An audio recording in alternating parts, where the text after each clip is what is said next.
This will make things cleaner too, because then when I head west, I don't necessarily have to come all the way back again.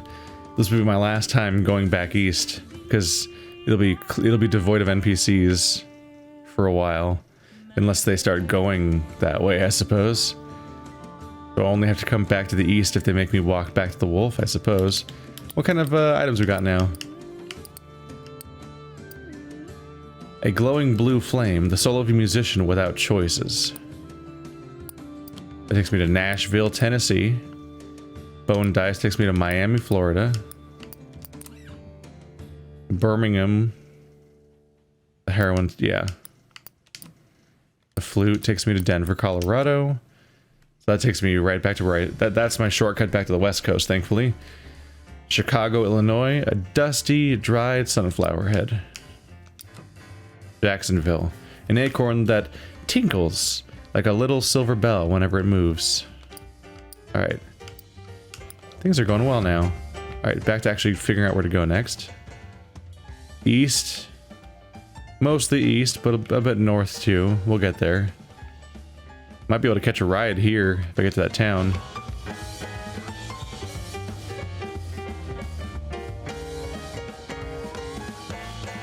Might be useful to catch a ride, but it's hard to say. Let's see. I have to figure out where I'm trying to get.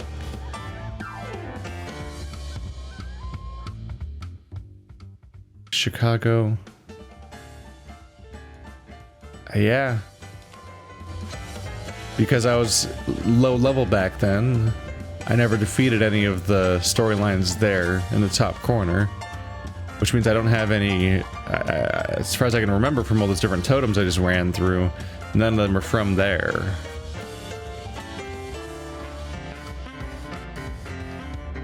I am out of money.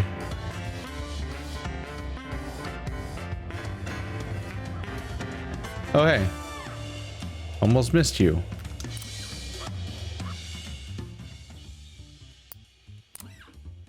I did it again. I always mix them up. I was told to leave town. The town where grifters are ridden out. Oh shit. It's morphed. It's getting darker.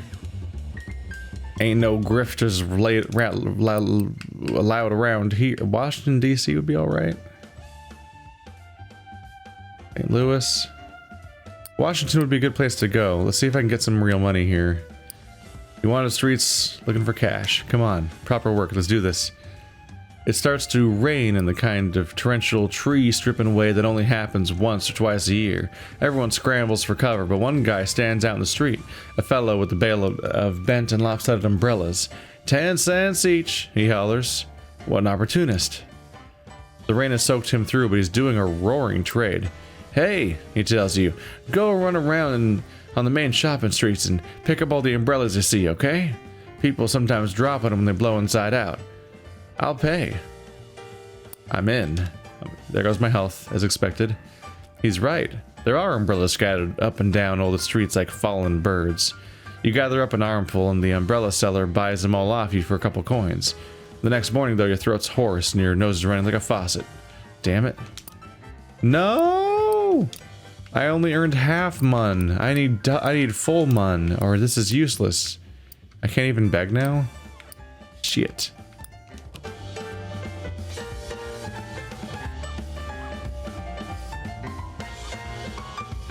That didn't accomplish anything. No.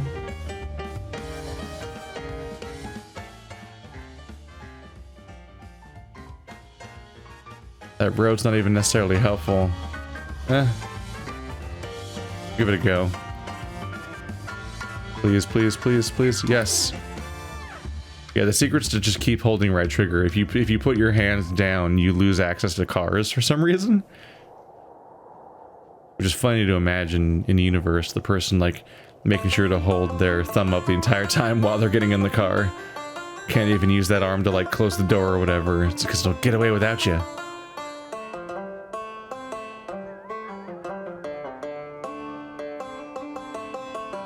We're up in Detroit, Michigan. Don't necessarily know why I said it that way. Please have a train connecting to DC or something, or a place I can recognize as being east from here. I can't earn money here? Wait, when you earn money somewhere, it's permanently gone? Well, that's not fucking useful to me. Alright, well. Let's get a coney dog. Why not? Just so I'm full on health again. I guess they brought me here, so that's useful. But now I'm going against the tide. Yep. Now I'm going against the direction that all the cars go in. Oh, there's somebody over there. I'm close enough to something at least. But yeah, my attempt to just go into the middle of the East Coast just didn't amount to anything. Welcome to Cleveland. That one church is really fucking up the kerning. It'll take us a little longer, but I just want to listen to the music instead of whistling.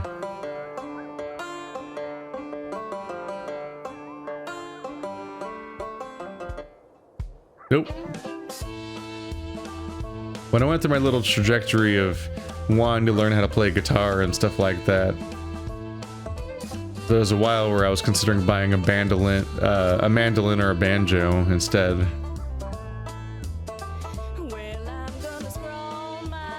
It's weird because I don't even listen to the music from those genres that heavily. It's just the music, the instruments were kind of appealing.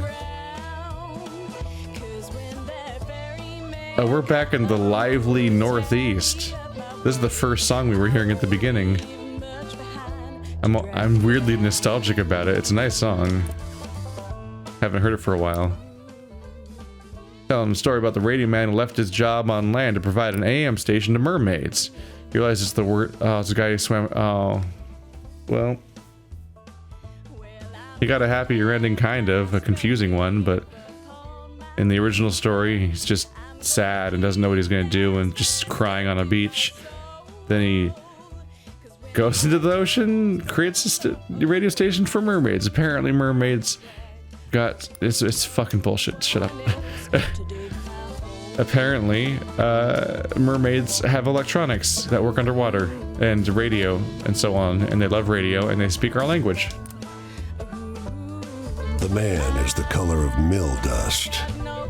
His smile creases his face like folds in dough. He gestures you inside the dilapidated structure and shouts over the sound of driving wheels. You're welcome to sleep here. You don't want to rest by the river. Not in the evening. Insects. Settle inside for a break. Man shoves the broken door closed behind you. The mill is warm, and the air is heavy with the powder kicked up by your entrance. You realize how easy it would be to drift off on this pile of sacks to the loud but constant sound of the grinding wheels. Fight the drowsiness. Consciousness is elusive. Your limbs throb with a dull fatigue, and your eyes are sticky with dust. The man suddenly grips your legs and drags you toward the millstone. You do not love my daughter. You will not have her. I will not let you hurt her. His voice is pained, not angry. Fight.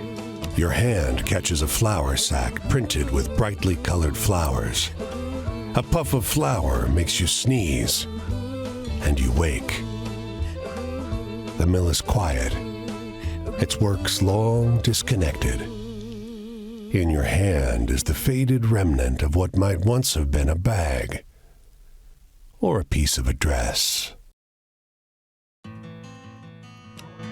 It was disconnected? The creepy mill. So first he invited me in, then he attacked me for my interactions with his daughter that I never had.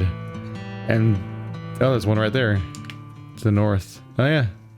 It looks so much further away on the map, because it is, because the United States is big, go figure.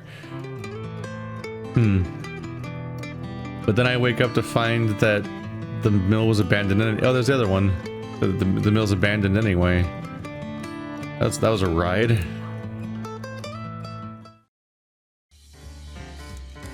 Yo, Franklin. It's a funny thing. someone looking right through you. But don't lie to me, friend. I know you want to know the truth, what it really means to be a porter. Well, I can tell you it's more than making white folks happy. That's just how it's supposed to look. But you go on so long being how you're supposed to, you're not quite sure how to go back to what you are. Though I suppose I can give it a try. Have any optimistic tales? I'd like to hear one of those. Optimism. Carefully. I had the option of sharing his own story back at him. It was grayed out, but it was just funny realizing it was there. Optimism. You know what? Where's the lady? Where's the ladies? I don't think I had that one yet. Water for a whole crew. Can you believe it? Just like I told you, friend. Miles of smiles. I've heard some porters say that even up in heaven, we gonna be the ones making the beds, shining the shoes, and cleaning the coins. I believe it. Anyway, I'm in the mood for a good happy story. You got me? A happy story? The lighthouse? Yeah. That's happy. A positive attitude. That's what I like to hear. The past. We porters have to leave the way we used to think behind. Before, we were all just worrying about how to make it through the next day, the next 10,000 miles. But together, we got to put what's behind us, and keep it there.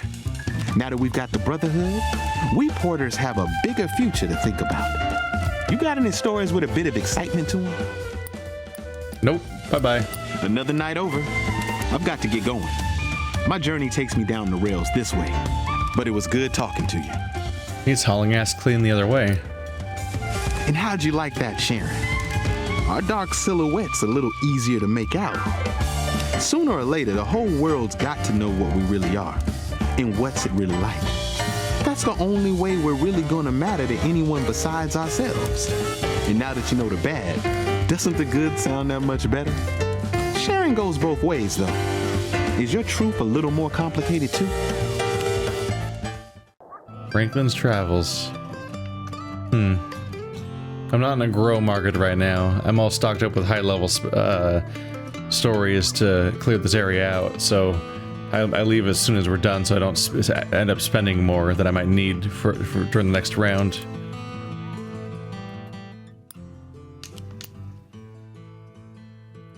But the ghastly legend of Ichabod Crane, confusing himself now and then. You realize it's the Hessian from Sleepy Hollow. So Sleepy Hollow became the story of Ichabod Crane. Wasn't Ichabod Crane always... I don't know. That was convoluted a little bit. Once you're calling it the Legend of Sleepy Hollow, I feel like you've already reached the point where we're including Ichabod Crane, right? Anyway, I'm gonna go all the way up to the tip of Maine and flush them all out.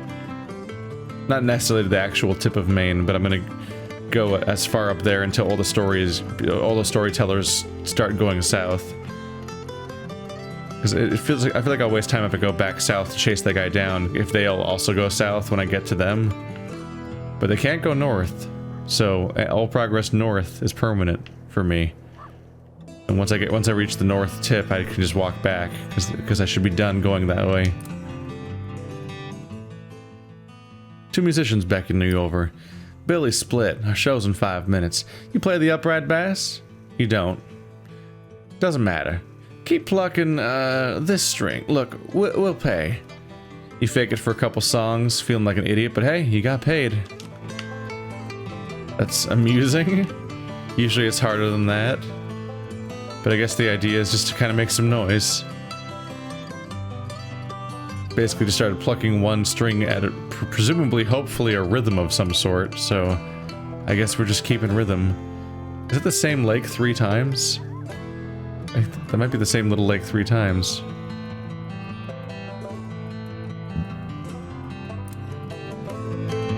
His clothes are expensive, but unkempt.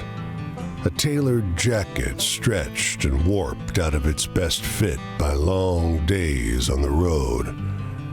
His thinning frame weighs down the boxcar next to yours. You got a light, friend? Sure.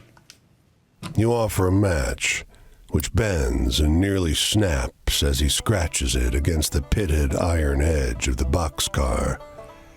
Thanks. He mumbles, perching one last cigarette on his lip. So where are you going? Don't rightly know where I'm going. You notice how deeply wrinkled his clothes are. It's as though a huge hand plucked him from a high society party and crumpled him up like a sheet of paper. Don't rightly know how I got going either. Why? They built a railway just past Missy Hudson's estate. Damned racket ruined our soiree. Might have been a few bottles of Armagnac too many when I walked down the tracks to tell them to keep it quiet. He drags on the cigarette. On the cigarette. But you never see him exhale. I don't know why, I just instinctively started reading it. It's all these CRPGs I'm playing where only the vocals, only the lines of dialogue are said out loud. I've been playing this game. What's wrong with me?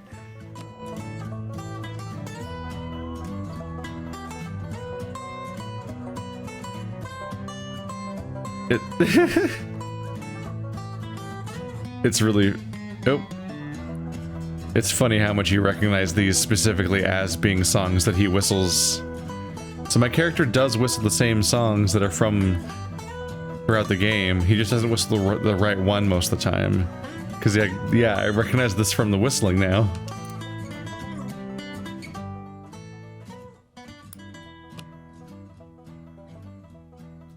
Tells the story about the hotel where travelers lie awake while cursed toddler ghosts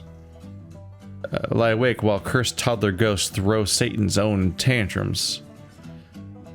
You recognize it as the bones of it from the hotel experience with the twin toddlers.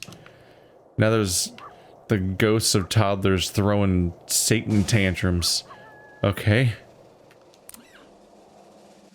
Back to the OG. We're here. I'm gonna try to finally finish this off. We only made it chapter 2. Huh, look at you. Well, I didn't know if we'd meet again, but I'm glad we did. Set yourself down here with me and Cass and Flip. Need a drink of water? Need to warm up? Still trying to see much of this country as I can. Folks I meet are sometimes kind, sometimes mean, and sometimes still perplex me. But all of them beats the folks I left behind. How about you? Seen anyone interesting since we last met? Hey, tell me a funny story. You seem like you still got a sense of humor. Oh yeah. I got me some funny stories if I can track them down around here. Yeah, here's the tree that swears. Swearing's funny, right?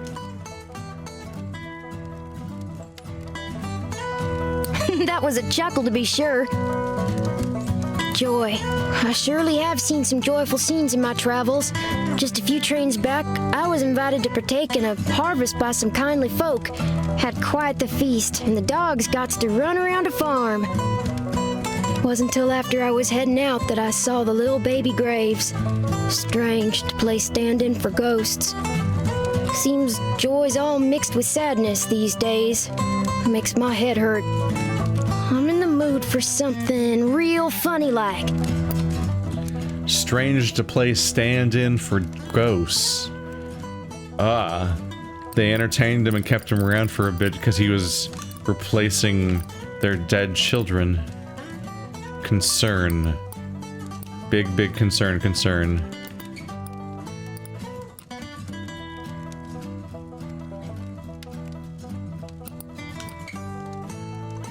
Something funny. Where's the other lady?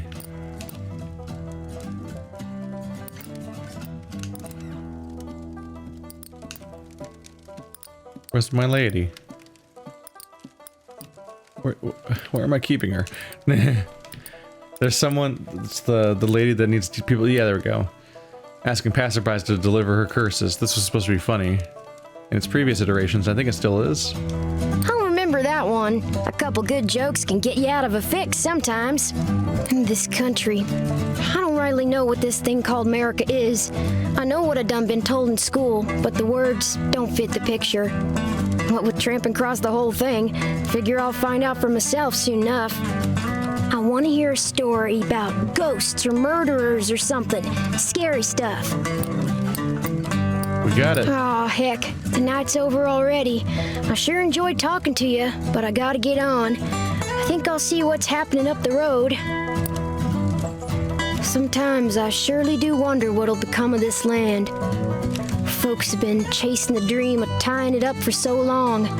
Now they got their wish. Things are worse than ever. Maybe America was never meant to be held in your hand like this. Yep, as expected, they're all heading down south. Kind of inevitable when the whole region's funnel-shaped. There's just this one guy back where we started. Gotta keep heading east. Yep.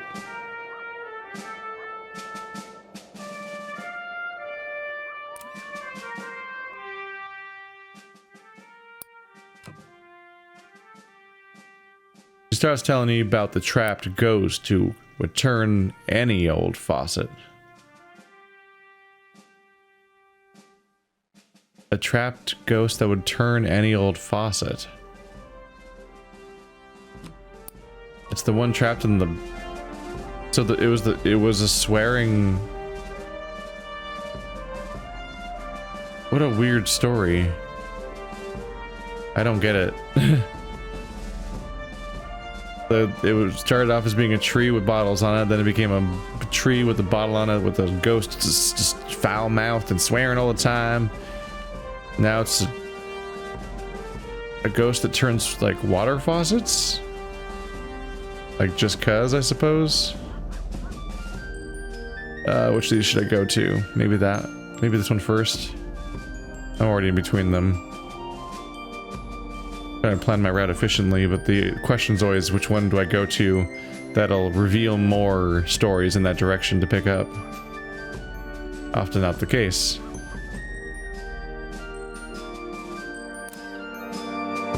The edge of summer has turned the ocean choppy and misanthropic, and the skies miserably gray. The boardwalk prophetess lured you into her tent with a promise to read a fortune for free. Seems like business has slowed to a crawl already. Sit at her table. Before you lie the instruments of her profession. There's tarot cards, Rider-Waite, but also Marseille for traditionalists. Rosary beads and costume jewelry, and of course, the centerpiece, a great glass globe. Listen to your fortune.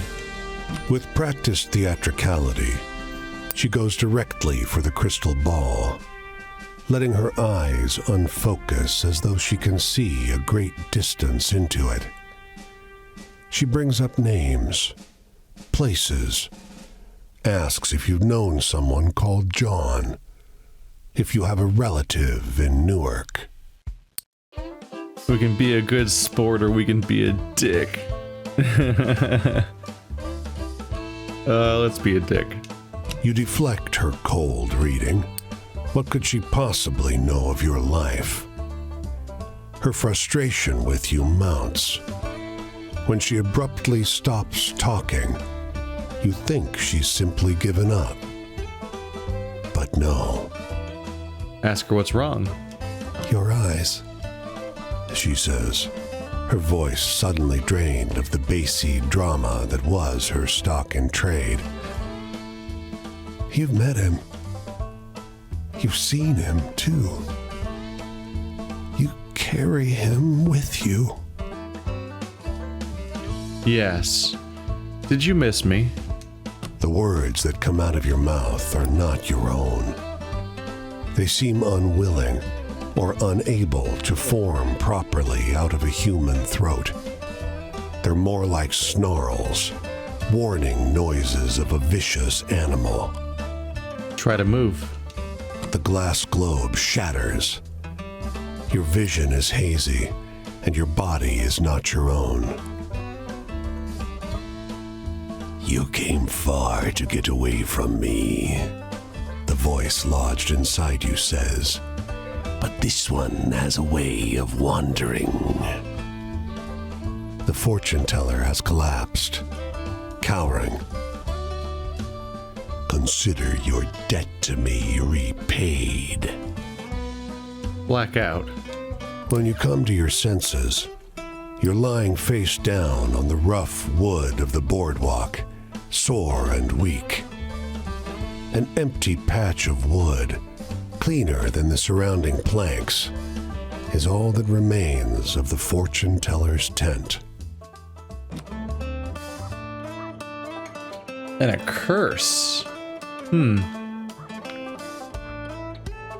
So was that the wolf speaking through me? He says that I have this tendency to wander, which was what he assigned me to. Seems like he used me as a vessel to punish somebody else. That wasn't part of the deal, sir. Sting.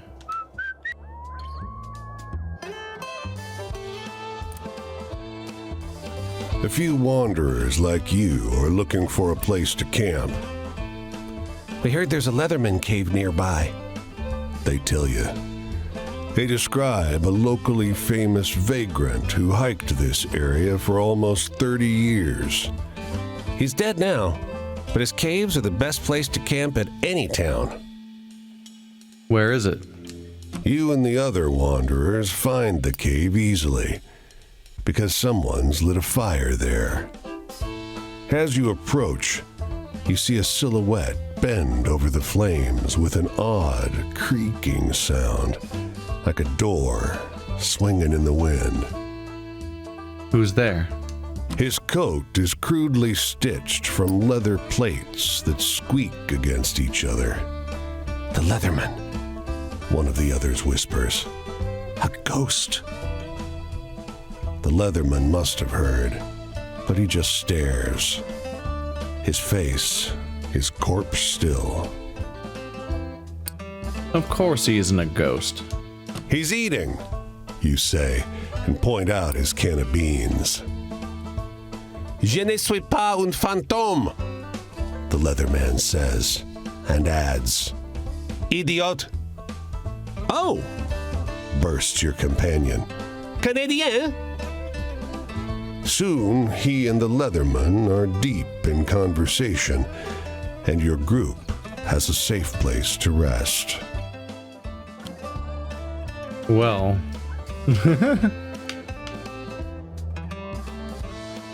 This completely manufactured problem where nothing was happening. So it goes. Who is this person that's way too good at whistling?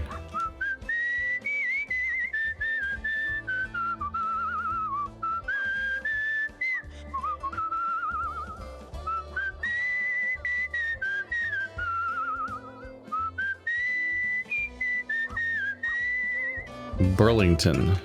Here we are. You come across a girl picking wild blueberries. She smiles and greets you. Anin. She offers you some from her birch bark basket. Thank you. You reach in the basket for blueberries, but pull out a handful of small, smooth stones, all the colors of the rainbow. The snickering girl runs into the trees as fast and light as a rabbit. Drop stones? The stones tumble from your hand and hit the ground, instantly turning black as the night. Your heart leaps in surprise. How strange. I just got cursed. Maybe. I didn't want to throw the stones because I was a little worried that the character was going to throw the stones at the little girl. It's like, why? Doesn't matter. Like, okay, we thought there might be food, but instead it was some rocks. Wow, good prank, bro. Bye. But then she runs away. I guess maybe she ran away oh, we're on the boundary right here. Maybe she ran away because the stones were a curse or something bad was going on. As you walk along the river near an unfinished bridge, a man with a tool belt catches sight of you.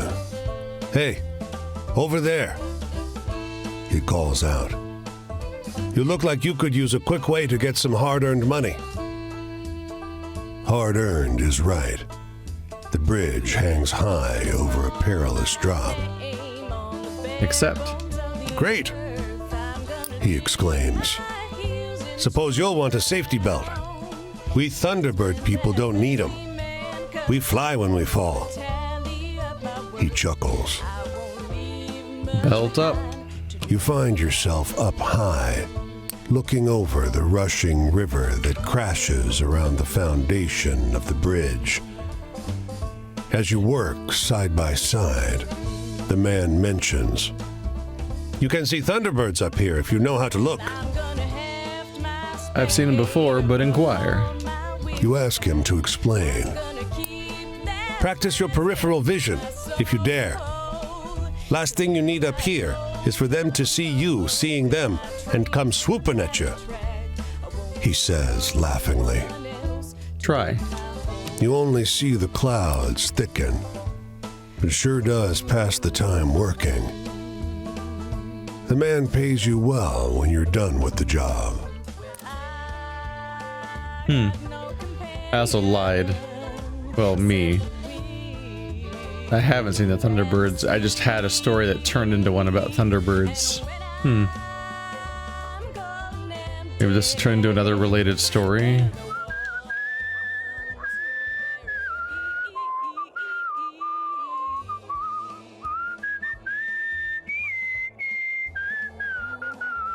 Actually slightly iffy that you can hear the music under the whistling, because the music you're hearing is like a different song playing at the same time. A couple of weird choices there. I know how to hitchhike. Oh, is this the first road in the game? It probably is, isn't it? That's probably why they're teaching me how to play the game again. Yep, yeah, that was Maine. Welcome back, y'all.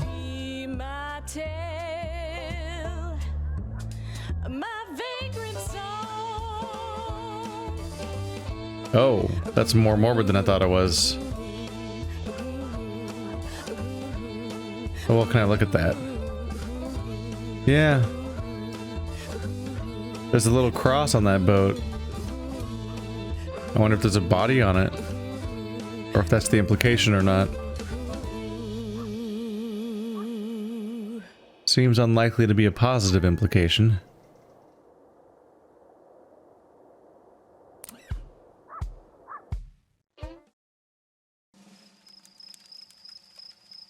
He's gone. First, Ma and Pa wanted me and Paul on the front lines. They wanted someone to be proud of, and I did as they asked. Then the government wanted me to take an IOU, and I did. When there were no more jobs, I, along with thousands of others like me, went and asked Hoover to pay up. General MacArthur was so scared of us, he brought in goddamn tanks to keep us from tearing apart DC. But anyway, do you know any good sad stories? True ones? Sad stories that are true. See what I can do. The haunting probably became a scary story now instead of a sad one. Story of the town where the grifters are ridden out of town on a rail. That's the rest of that one. I kind of missed reading the rest when it kind of came and went.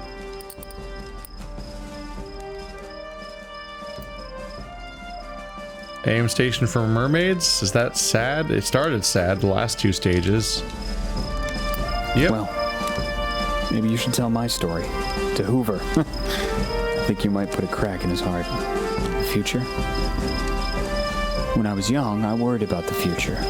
But now, running all on autopilot and fumes, I've got no control over it. So worry has become me. So anyway, tell me a funny story? You seem like you know a few good ones. A funny story. Oh, yep, still got the ghosts. This should be easy.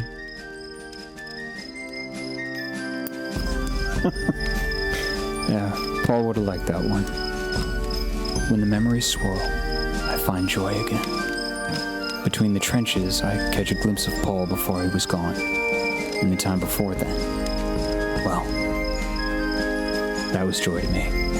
Tell me a happy story. Something to make the world seem kind. Well, morning's come. The road takes me this way next. Wish it were taking me home. The family always did like Paul more anyhow. Loyalty to him is the only loyalty I don't regret. Even the other soldiers of the bonus army, they had families to go back to. I got my sister Jessie, and she's not letting her gimp brother home anytime soon.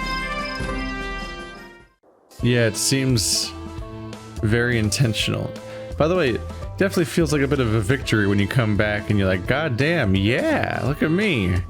I can actually take these guys on now. I'm not screwing it up like I was before after the power spike. Yeah, this is definitely the tutorial area.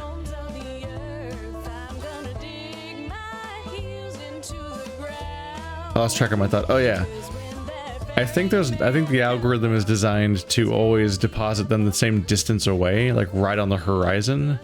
And so a side effect of being a cone is that like there's usually isn't an option to be on the horizon except further south. So they're all getting flushed out in that direction. But my plan is working as intended.